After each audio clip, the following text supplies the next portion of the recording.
Giorgio Collegato, presidente di Coldiretti Treviso, un orgoglio che risuona qui a Conegliano, lo Zoo Passarena, di un'organizzazione da parte dei consumatori oltre che dei produttori da ben 80 anni. Sì, oggi è una giornata straordinaria per tutti quelli che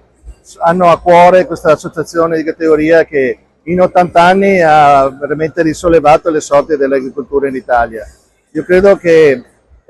partecipare e appartenere a questa associazione renda tutti quanti orgogliosi appunto di esserlo per tutto quello che è stato fatto in questi anni e naturalmente per rappresentare una forza produttiva straordinaria che è quella che abbiamo in Italia, particolarmente nel Veneto, e io che rappresento Treviso sono orgoglioso e anche facilitato ad avere tante belle aziende e tanti prodotti di eccellenza come quelli che abbiamo nella Marca Trevigiana. Pratiche sleali, fauna selvaggia, import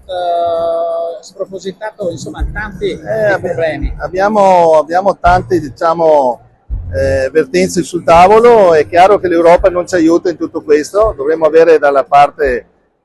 dell'Europa tutto il sostegno e tutto l'aiuto necessario, cosa invece che tante volte si vede il contrario, non c'è l'interesse, non sono quegli aiuti che meritano un comparto così in difficoltà come può essere il settore della zootecnia o l'ortofrutta.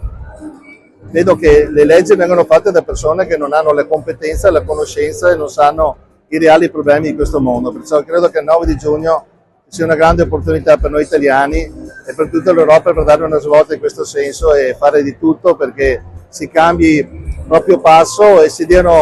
faccia